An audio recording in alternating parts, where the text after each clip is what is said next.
Hello guys, welcome to my channel. তো অনেকেরই প্রশ্ন থাকতে পারে আমি এতদিন ভিডিও কেন আপলোড করতে পারিনি।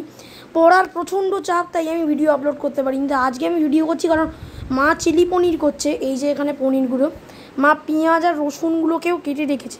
কড়াই এখানে তেল আছে। এই যে পনিরগুলো ম্যারিনেট করা পনিরগুলো এখন মা তেলে দিচ্ছে। এই যে আমার খুব প্রিয় খাবার চিলি পনির।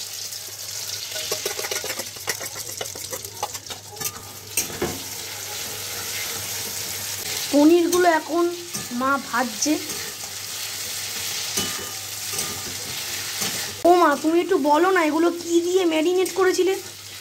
পনিরগুলো প্রথমে আমি ছোটো ছোটো কিউব করে কেটে নিয়েছিলাম। কেটে নেওয়ার পরে তারপরে এর মধ্যে একটু সয়া সস দিয়েছি, একটুখানি ভিনিগার দিয়েছি, একটু নুন, সামান্য একটু হলুদ গুঁড়ো, একটু লঙ্কা গুঁড়ো মানে কাশ্মীরি লঙ্কা গুঁড়ো, একটা ডিম আর একটু কর্নফ্লাওয়ার, সামান্য একটু আদা বাটা আর সামান্য একটু রসুন বাটা, এই দিয়ে আমি পনিরটাকে মাখিয়ে রেখেছিলাম।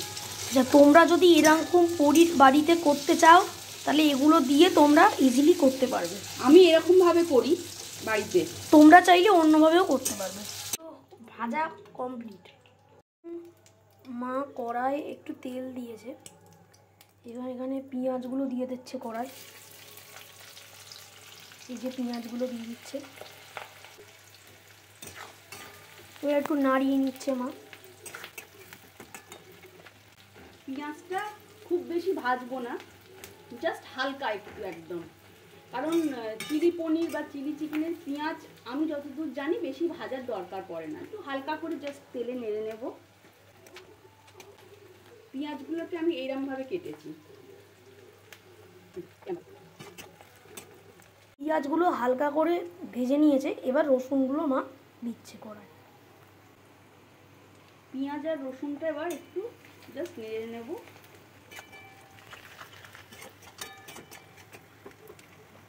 ক্যাপসিকাম আর লঙ্কা কুচি এর মধ্যে আছে, খুব বেশি লঙ্কা কুচি আমি দিচ্ছি না কারণ সস্তিক তো খাবে, সেই জন্য।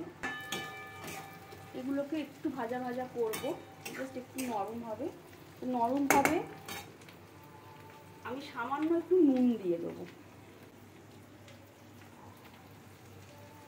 পনিরটা আমি যখন ম্যারিনেট করেছিলাম তখন তার মধ্যে নুন দেওয়াই ছিল, তো এইবারে আমি বুঝে একটু নুনটা দিতে হবে। নুনটা দেওয়ার ফলে সবজিগুলো একটু নরম হয়ে যাবে। আমি একটুখানি পেঁয়াজ কলি ছোটো ছোটো করে কেটে রেখেছি, একটু পেঁয়াজ কলি দেবো। এর মধ্যে স্প্রিং অনিয়ন দিলে খুব ভালো হয়, কিন্তু স্প্রিং অনিয়ন তো বাড়িতে নেই, তো পেঁয়াজ কলি আমি কিনেছিলাম। পেঁয়াজ কলিটাকে একদম ছোট্ট ছোট্ট করে কেটে রেখেছি, এটা আমি দিয়ে দেবো।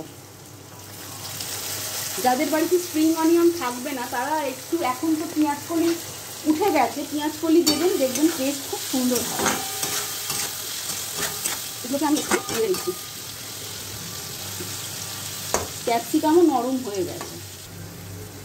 টমেটো সস দিচ্ছি একটু, একটু সয়া সস, একটু ভিনিগার।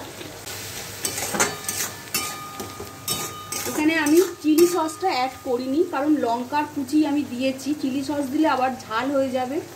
তো আমাদের বাড়িতে কেউই সেরকম ঝালটা খায় না, তো খেতে খুব প্রবলেম হবে। ও একটুখানি গোলমরিচ গুঁড়ো, গোলমরিচ গুঁড়ো অনেকে দেয় অনেকে দেয় না, আমি দিই, টেস্টটা খুব সুন্দর আসে। সামান্য একটু চিনি দিচ্ছি। এবার এগুলোকে একটু মিক্স করে নেব।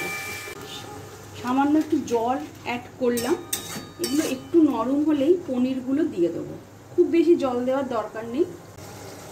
এটা মোটামুটি দেখছি ফুটে গেছে, তো এবার আমি পনিরগুলো দিয়ে দিচ্ছি এর মধ্যে।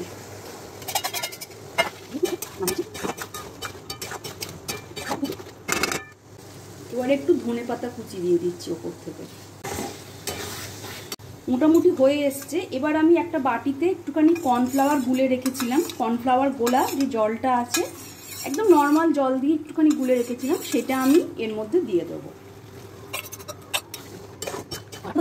চিলি পনির কমপ্লিট।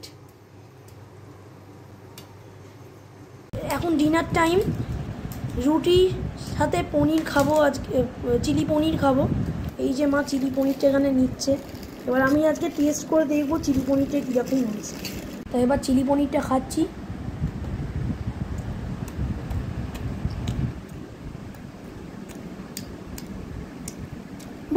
সুন্দর হয়েছে, 10-এ 10 পুরো মা, খুব সুন্দর হয়েছে। যদি ভিডিওটা ভালো লেগে থাকে চ্যানেলটাকে সাবস্ক্রাইব করে দেবেন এবং ভিডিওটাকে লাইক করে দেবেন। Tata. Like, share, press the bell icon and subscribe.